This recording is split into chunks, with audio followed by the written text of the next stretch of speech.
बच्चों लोग, अभी तक आप लोगों ने वृत्त संबंधी सब कुछ नामक वीडियो में हाफ पार्ट देखा है। बाकी का जो हिस्सा बचा हुआ है, आइए हम आपको लेकर चलते हैं उस दूसरे भाग में। दूसरा भाग बड़ा ही रोचक और 9th 10th दोनों के लिए बड़ा उपयोगी होने वाला है। अब आपको इसमें ढेर सारी नई बातें, ढेर सारे सूत्र, रचना और जानकारियां आपको दी जाएंगी। तो देखते रहिए वीडियो। कहां पर? Sure success in studies channel पर, पूरे सब्जेक्ट के साथ में। और याद रखना, यह एकमात्र ऐसा चैनल है जहां पर आपके सारे के सारे विषय संबंधी जो भी हो, English, math, science, Hindi, history, geography, सारी की सारी चीजें आपको एक ही जगह पर अच्छी तरीके से मिल जाएंगी। और साथ ही साथ ध्यान रखना, जहां पर भी आपको प्रॉब्लम होगी वो प्रॉब्लम आपको आपके साथ मिलकर के यहाँ पर सॉल्व की जाएगी। देखते रहिए sure success in studies channel के सारे वीडियोस और अपने शेयर, अपने अनुभव, अपनी चीजें साझा करते रहिए। और ध्यान रखिए, YouTube चैनल को, वीडियो को शेयर, सब्सक्राइब और लाइक करना न भूलें। Thank you. फिर मिलेंगे अगले वीडियो में। आइए मेरे साथ, ठीक।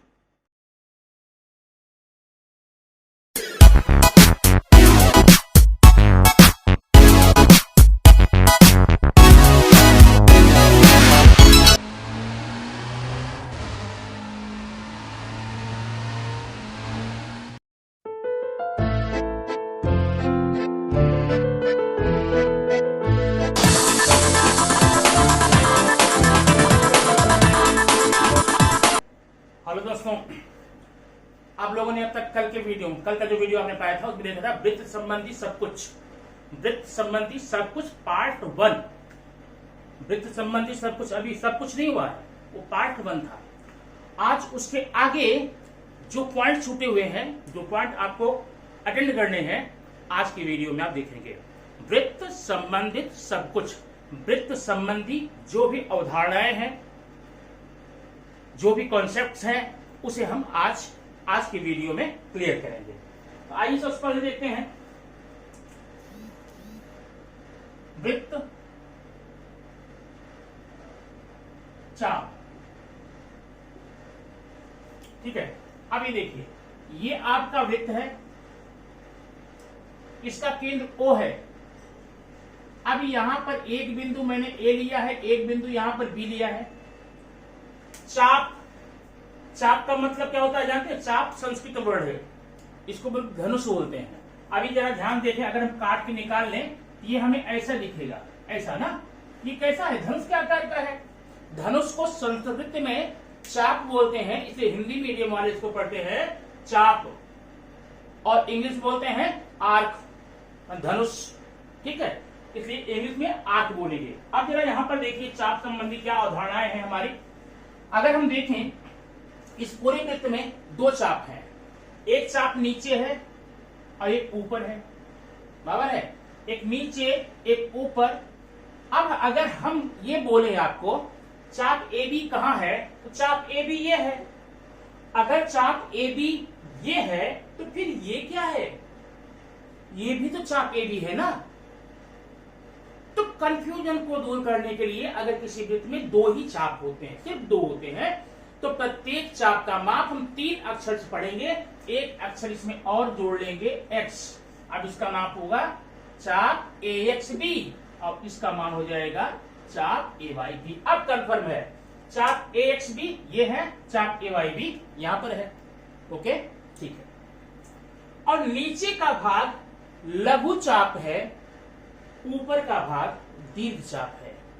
अब लघु चाप और दीर्घ चाप की विशेषता देखिए।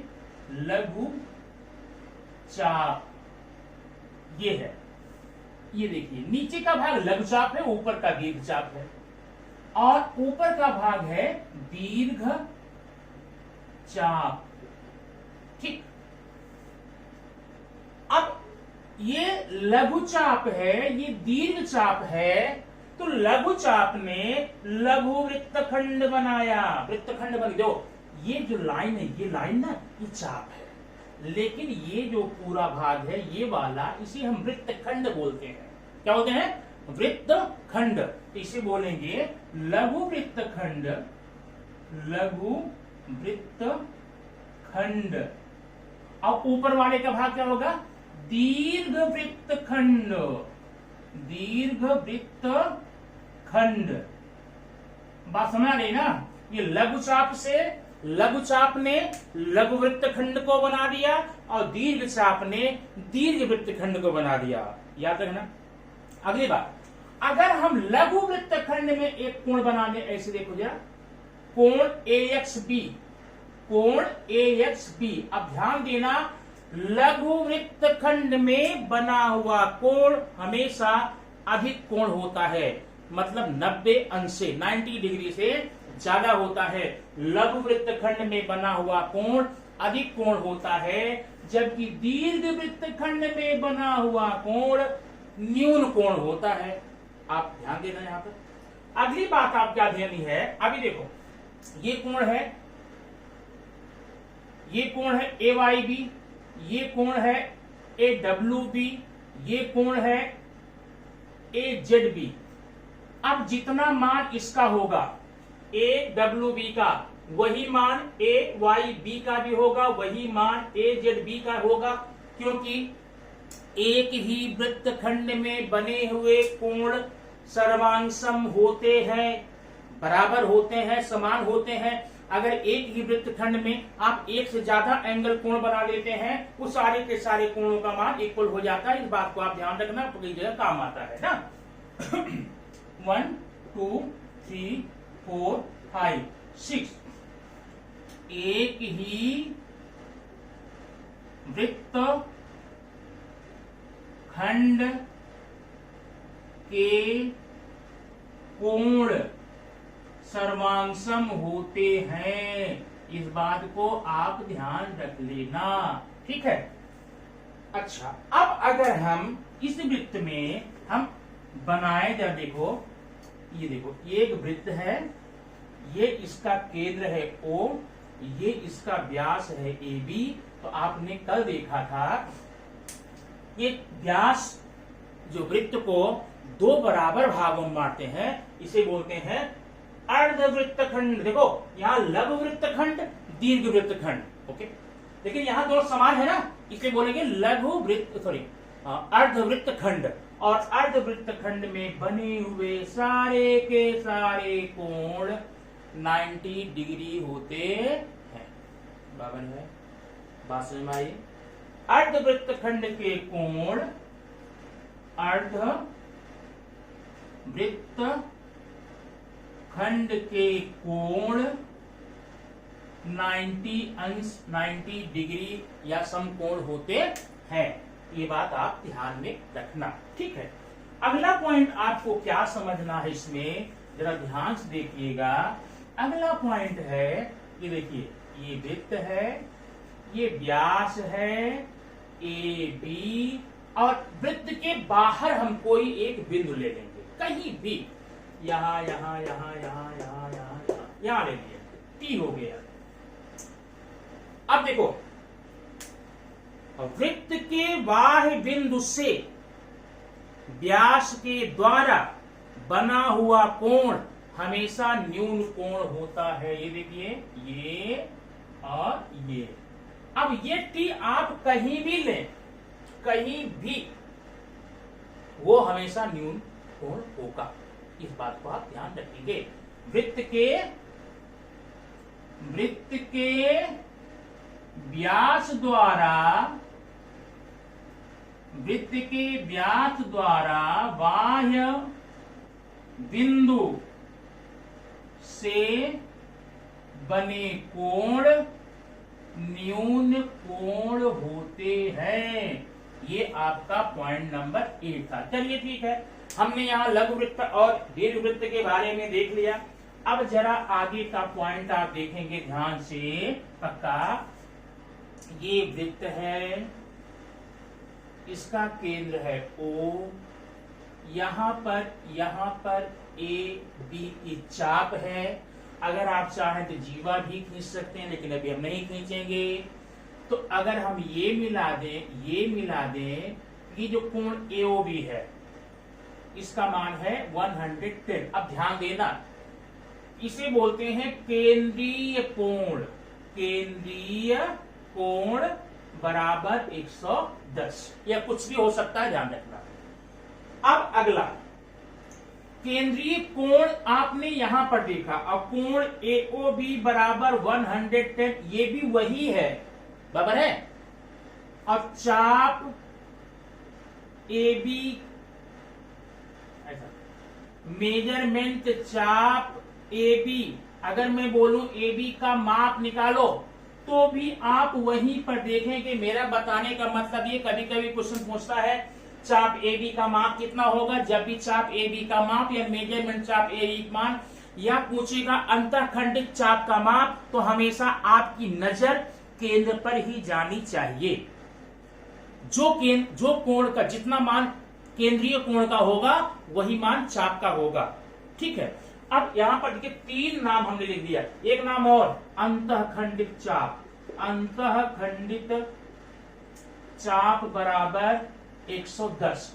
तुम्हारे अब केंद्रीय कोण बोलूं तो भी आप केंद्र का ही देखेंगे, कोण AOB बोला जाए तो नाम तो दिख ही रहा है, और अगर चाप AB का माप पूछूं तब भी आप यही देखेंगे, अंतःखंडित चाप का माप पूछूं तब भी आप वही देखेंगे। बात समझ आई ना। अब जरा हम आगे इसके और बढ़ाएंगे, ये मैं मिटा रहा हूं आपके लिए। पॉइंट नंबर 9 हम देखेंगे, क्या है पॉइंट नंबर 9, यहां देख, अच्छा यहां देखिए 9। अब 9 में क्या है, AB आपका चाप था, मैंने यहां पर मिला दिया कोण C। अभी ये जो कोण आपका C है, जो कोण आपका C बना हुआ है ऊपर वृत्त की परिधि पर बना हुआ जो कोण C है, ध्यान देना, उसको हम बोलते हैं अंतर्लिखित कोण। क्या बोलेंगे? अंतर्लिखित कोण। अंतर्लिखित कोण, ये देखना, ये इसका नाम अंतर्लिखित कोण है, इसका नाम अंतःखंडित चाप है। अब जरा इन दोनों की बातें सुन लो, दोनों एक दूसरे के पूरक है। अंतर्लिखित कोण चाप को अंतःखंडित करेगा, और अंतःखंडित चाप कोण को, एक मिनट जरा आवाज ज्यादा आ रही है, अंतर्लिखित कोण चाप को अंतःखंडित करेगा, और अंतःखंडित चाप कोण को अंतर्लिखित करेगा। अब अगर ये देखिए, मैंने यहां पर एक यहां बना दिया, और देखिए D यहां बना दिया, ये C, ठीक। अब कोई पूछे आपसे बाई चांस, कोण AEB द्वारा, कोण AEB द्वारा अंतःखंडित चाप का नाम बताओ, ये बोलेंगे चाप AB, और ACB द्वारा AB, ADB द्वारा AB, ठीक है। या यूं कह लो, चाप AB के द्वारा अंतर्लिखित कोण का नाम बताओ, तीनों है। चाप AB के द्वारा कोण AEB अंतर्लिखित है, कोण ACB अंतर्लिखित है, कोण ADB अंतर्लिखित है। अब इनमें संबंध क्या होता है देखिए, अंतर्लिखित कोण, अंतर्लिखित कोण बराबर 1/2, ठीक ना, कोष्टक में मेजरमेंट चाप AB। ये आपका सूत्र है, प्रमेय है। अभी तो हम प्रमेय तो कर नहीं रहे हैं, सवाल तो लगा नहीं रहे हैं, आप ध्यान रखना। माने अंतर्लिखित कोण का माप चाप का आधा होता है। इसका मतलब अगर हमें चाप का माप मालूम हो जाए, उसका आधा कर देंगे तो अंतर्लिखित कोण आ जाएगा, और अगर अंतर्लिखित कोण का माप हो जाए, मालूम हो जाए, तो दूना कर देंगे तो चाप आ जाएगा। आप ये बात समझ गए होंगे अच्छे से, पक्का ना। तो ये बातें आपकी हो गई कौन से, पॉइंट नंबर 10, अंतर्लिखित कोण बराबर 1/2 मेजरमेंट चाप। अब वहां मैंने ए भी लिखा है, यहां CDP QR जो कुछ होता है हो सकता है, ठीक है। अब ये बात ध्यान रखना। पॉइंट नंबर 10 में हम आएंगे तो क्या चर्चा करेंगे, आप ये समझ गए होंगे। अब जरा आगे देखिए, यहां पर ये देखो, ये है आपका वृत्त, केंद्र है O। ये देखो ABCD। अब यहां पर ध्यान से देखिए चाप कितने बने, एक चाप AB, एक BC, एक CD, एक DA, 4 चाप। अब यहां मैं चाहे 4 चाप बनाऊं चाहे 400 बना लूं, 2 बनाऊं या 200 बना लूं, कुछ भी, 1 2 3 4 5 6 7 कुछ भी बनाओ, लेकिन सारे चापों के मापों का योगफल 360 होता है। इस बात याद रखना। अगर कभी इसमें आ गया इस चाप का माप 70 है, इसका मान 30 है, इसका मान 50 है, तो इसका मान निकालना है, आप निकाल सकते हैं। कैसे? चाप AB प्लस चाप BC प्लस चाप CD प्लस चाप DA बराबर 360। आगे लिखना ब्रैकेट में चापों के मापों का योगफल। अब यहां पर 3 का मान रख करके चौथा तो आप निकाल सकते हैं। ये देखिए वृत्त के चापों के मापों का योगफल 360 अंश होता है। ये नियम है, ये मैंने नहीं बनाया और तुम भी नहीं बना पाओगे, ये हमारा रूल है। इस तरह से हम चाप का माप कभी भी निकाल करके सामने ला सकते हैं। अभी देखिए पॉइंट नंबर हम 11 बताएंगे आपको, ध्यान से देखना। अब उसमें देखना, ये वृत्त है, इसका केंद्र O है, यहां पर एक जीवा है AB और एक जीवा है CD। ठीक है, ये दोनों जीवाएं समांतर हैं। जीवा AB समांतर CD है पक्का, या CD समांतर AB है। अगर किसी वृत्त में 2 जीवाएं समांतर हों तो उन जीवाओं के बीच में जो चाप बनेगा उस चाप का माप सर्वांग होगा। समांतर जीवाओं के बीच बने हुए चाप का माप सर्वांग होता है। मतलब यदि जीवा AB समांतर जीवा CD है तो मेजरमेंट चाप AC बराबर मेजरमेंट चाप DB। ये ध्यान रखना। अगर इस चाप का मान बता दो, इसका मान 70 है तो ये भी 70 हो जाएगा। क्यों हो जाएगा? क्योंकि समांतर जीवाओं के बीच बने चाप, समांतर जीवाओं के बीच बने चाप सर्वांग होते हैं। ये लिख देता हूं मैं, यहां देखिए पॉइंट नंबर 11, समांतर जीवाओं के बीच या मध्य बने चाप या अंतःखंडित चाप लिख देता हूं, अंतःखंडित चाप सर्वांग होते हैं। ठीक है, ये आपका हो गया पॉइंट नंबर 11। अभी इसी का उल्टा हम बोल देंगे। अगर 2 जीवाएं यहां बनी हुई हैं, इन दोनों चापों का माप बराबर हो जाए, किसका? चाप AC सर्वांग DB, तो आप बोल देना जीवाएं समांतर होंगी, जीवाएं समांतर होंगी, पक्का फिक्स है। ठीक है। अच्छा, अब अगला पॉइंट हम आपको बताएं इसी में, इसी संबंधित। अब वो पॉइंट क्या है जरा देखेंगे। ये वृत्त है, अब ये एक जीवा AB है, बराबर है, अब एक जीवा CD है। अब की बार क्या हुआ ये दोनों जीवाएं सर्वांग हैं, वहां समांतर लिया था। तो अब जब अगर जीवाएं सर्वांग हो तो इनके द्वारा, ये वाला देखना, इनके द्वारा अंतःखंडित चाप, इनके मध्य नहीं, इनके द्वारा, जीवा AB के द्वारा चाप AB बन रहा है, जीवा DC के द्वारा चाप DC बन रहा है, तो इनके द्वारा बने हुए चाप भी सर्वांग होते हैं। मैं लिखता हूं पॉइंट नंबर 12, सर्वांग। ठीक है, जीवाओं द्वारा अंतःखंडित चाप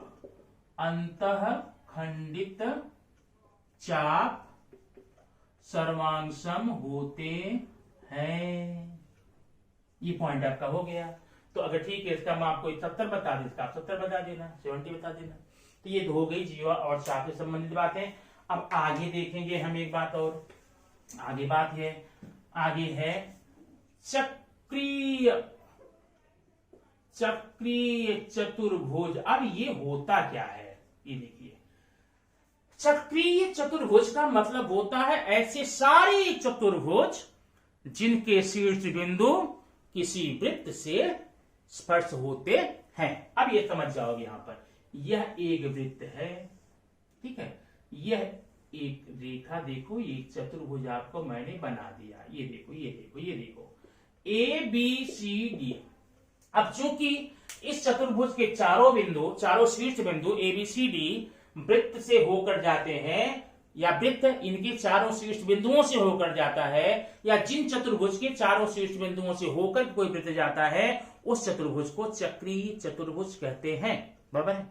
अब इसकी खासियत क्या होती है, चक्रीय चतुर्भुज के सम्मुख कोण 180 संपूरक सप्लीमेंट्री होते हैं, ठीक है। अब देखो, माने कोण ये वाला ए, ये वाला सी, अगर इन दोनों को ऐड करेंगे तो इसका एडिशन कितना आएगा, 180। तो क्या बोलेंगे, चक्रीय चतुर्भुज के सम्मुख कोणों की जोड़ियां संपूरक होती हैं, या यूं कह लेना, चक्रीय चतुर्भुज के सम्मुख कोणों का योगफल 180 होता है। सीधी बात, ठीक है। यहां लिख देता हूं पॉइंट नंबर 13, चक्रीय चतुर्भुज के सम्मुख कोण का योगफल बराबर 180, या यूं बोल सकते हो, चक्रीय चतुर्भुज के सम्मुख कोणों की जोड़ियां संपूरक होती हैं, मतलब दोनों का एक ही आएगा, संपूरक होती हैं या उनका योगफल 180 होता है। चलो ठीक है, ये बात हो गई। अब अगर इसी का उल्टा मैं बोल दूं, ये देखो, ये चतुर्भुज है, ऐसा ऐसा ऐसा, ए है, बी है, सी है, डी है। ये हमें पता नहीं है कि ये आयत है कि वर्ग है कि समांतर है, कि हमें कुछ पता नहीं है, लेकिन इतना पता है कि कोण बी और डी का योगफल 180 है, या ए और सी का योगफल 180 है।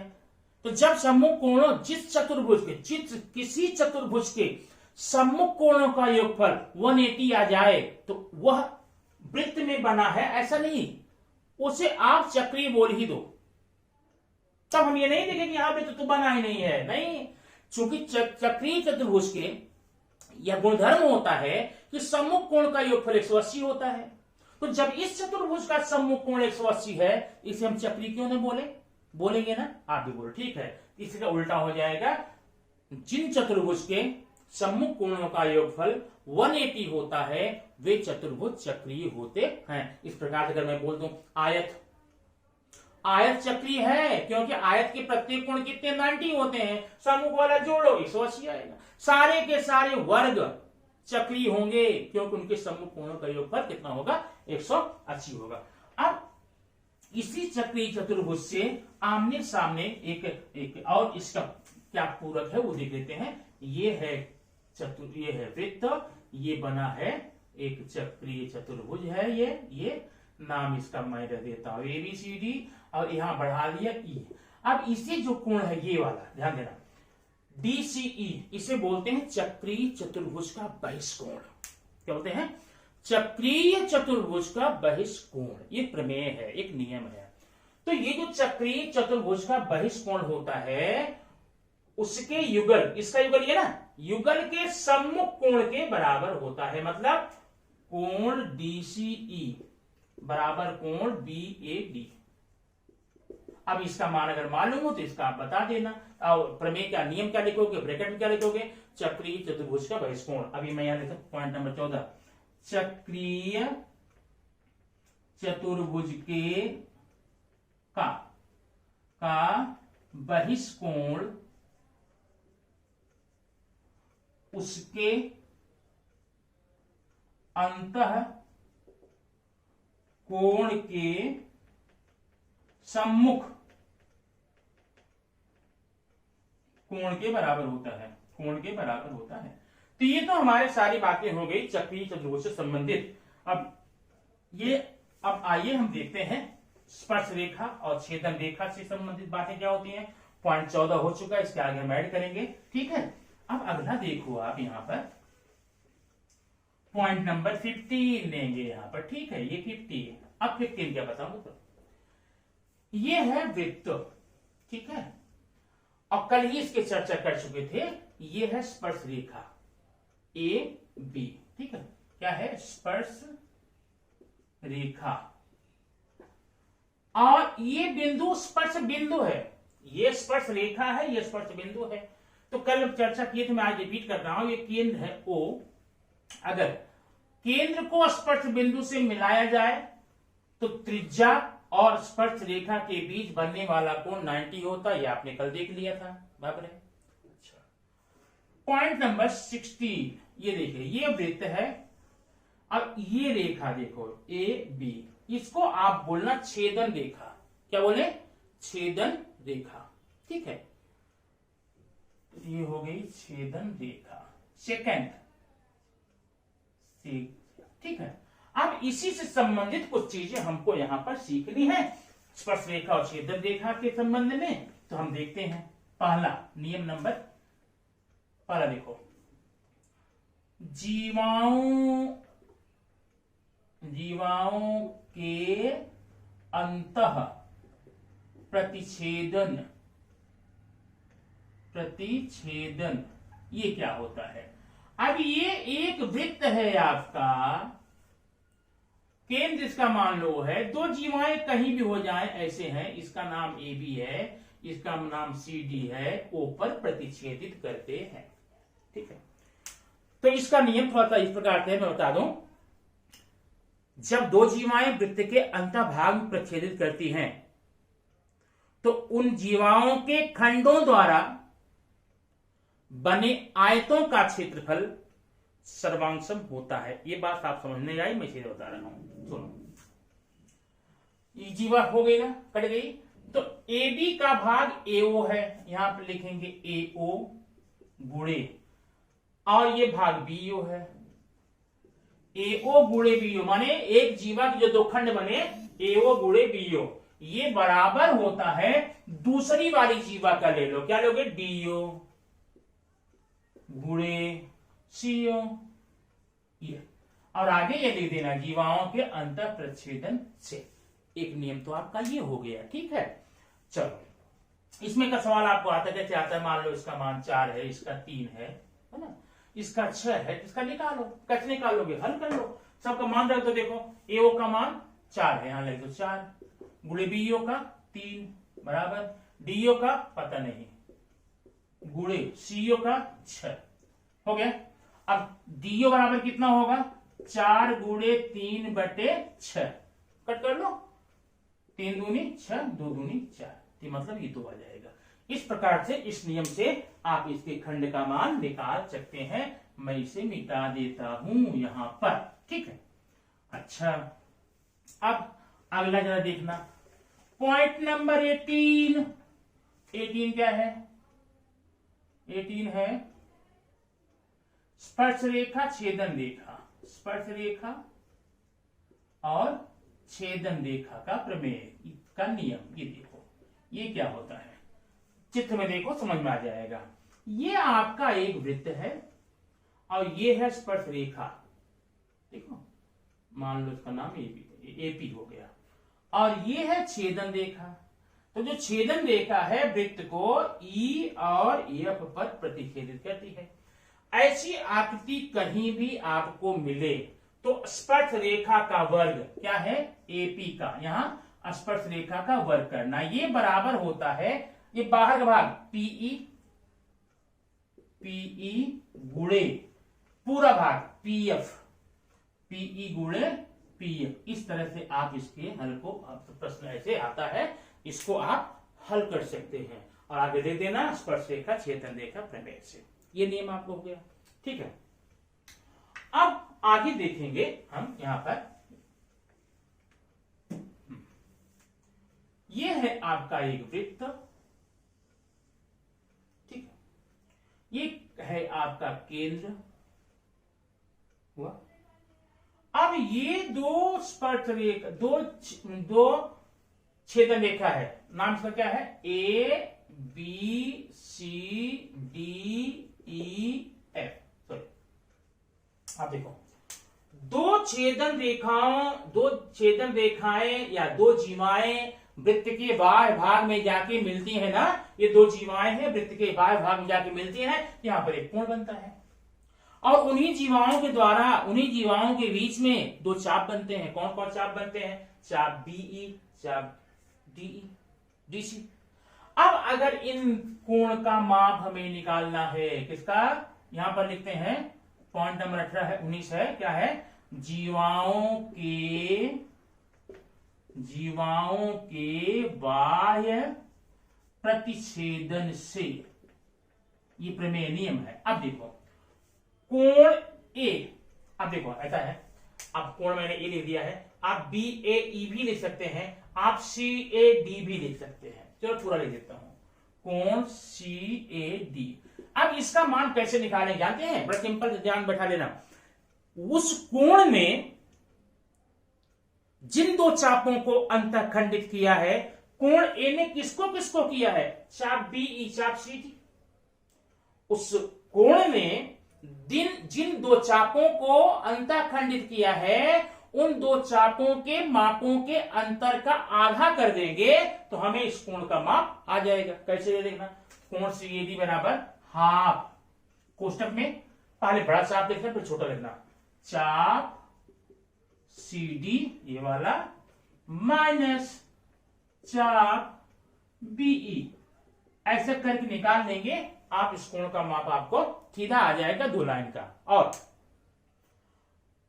अब अगर आप चाहें ऐसा कर सकते हैं, हाफ मेजरमेंट चाप C D minus half measurement चाप बीई, तब भी आएगा, आपकी मर्जी, जैसा मर्जी वैसा कर सकते हैं। ठीक है, तो ये तो हो गया बाह्य प्रतिच्छेदन का।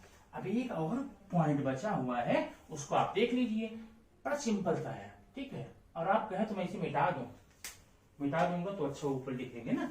चलो 19 पॉइंट आपके हो गए यहां पर। अब हमें 20th पॉइंट पढ़ना है, पॉइंट नंबर 20। अब ये देखो, ये वृत्त है, ये देखना, ये वृत्त है, ये दो जीवाएं हैं, ये देखिए, नाम इसका ए बी सी डी है। ये दो जीवाएं जो अंतर प्रतिच्छेद करती हैं, इनके द्वारा चार चाप बने हैं, कितने, A D D B B C C A, और ये बिंदु पी है मान लो। अब ध्यान देना यहां पे, ये आपको इस कोण का माप निकालना है। देखिए, कोण सी पी बी, अगर इस कोण का माप निकालना है, अब देखना, इस कोण का माप निकालना है तो दो चाप है इसके सामने सामने, एक चाप बीसी, एक चाप एडी। ठीक है, तो अब निकालना क्या करेंगे, हाफ मेजरमेंट चाप बीसी प्लस मेजरमेंट चाप ये वाला एडी। समझ में बात करेंगे, अगर इस कोण का माप निकालना है जीवाओं के अंतर प्रतिच्छेदन से, तो इसके आमने सामने के चापों के मापों को जोड़ करके आधा कर देना। और अगर इसका निकालना तो तब भी वही, चाहे इसका निकालना चाहे इसका निकालना, दोनों का एक ही नियम, यही सेम निकालोगे। ये देखो, कोण ए पी डी बराबर यही लिखना। ठीक है, और दोनों शीर्षक कोण है ना, आप कर सकते हैं। अब इसे देखो जरा, अगर हमको इसका निकालना हो तो कोण डी पी बी, कोण डी पी बी ये बराबर कितना होगा, इसका आमने सामने ये है, हाफ मेजरमेंट चाप बी डी प्लस चाप ए सी। बात समझ में आ गई ना। अब ठीक है, मैंने इसका निकालना, अब अगर एपीसी का निकालना हो, कोण एपीसी निकालना, तो क्या करेंगे, वही हो जाएगा ना। इस प्रकार से वृत्त संबंधी 9th और 10th के कुछ चीजों को मैंने, कुछ को, सब नहीं, मैंने टॉपिक क्या दिया है, वृत्त संबंधित, थंबनेल क्या देखा आपने, वृत्त संबंधित सब कुछ लेकिन सब कुछ एक या दो पार्ट के बस की बात नहीं है, मैं पार्ट आगे बढ़ाता जाऊंगा ना। आप देखिए वो सिंपल है। और ये करने के बाद, ये पढ़ने के बाद 10th वाले चैप्टर नंबर 3 खुशी खुशी कर लेना। 9th वाले चैप्टर नंबर 6 अच्छे से कर लेना, ठीक है। सिर्फ ये पढ़ने के बाद में, और 6वीं 7वीं 8वीं को आप बता दो, आप पढ़ा दो, आप दिखा दो, वो बच्चे देख लें, अरे उनके लिए तो एकदम उनके सवाल खिलौने हो जाएंगे। और जब 7th या 8th के बच्चे अपने इसी क्लास से इसे देखते हुए पढ़ते हुए आएंगे तो 9th 10th में तो ये उनके हाथ बाएं हाथ का खेल हो जाए। वहां जानते हो बड़ा आसान, चुटकी बजा के कर सकते हैं, ठीक है। तो आप इस तरह से वीडियो को देखते रहिए। आगे और वीडियो हम आपके लिए, इसमें 1 या 2 वीडियो हमें और ऐड करना पड़ेगा, तो तब हम बोलेंगे वृत्त संबंधी सब कुछ, ठीक है। और तब आसानी से आप कर सकते हैं। इस वीडियो को देखिए, प्रैक्टिस कीजिए। जहां पर प्रॉब्लम होती है वहां पर आप कमेंट बॉक्स में जाकर के बता सकते हैं कि यहाँ प्रॉब्लम है, फिर मैं उसका वीडियो बना के, छोटा सा वीडियो बना के भेज दूंगा, या आप जैसे भी व्हाट्सएप नंबर पर, मोबाइल नंबर पर जैसे भी होगा उसका सोल्यूशन आपको तुरंत मिल जाएगा विदाउट डिले, ठीक है। इस तरह से देखते रहिए सोर्स चैनल, और अपने स्टडी को, अपने मैथ्स को, अपने सारे सब्जेक्ट को स्ट्रांग बनाते रहिए। और याद रखिए यह एक ऐसा चैनल है यहां पर आपके A to Z सारे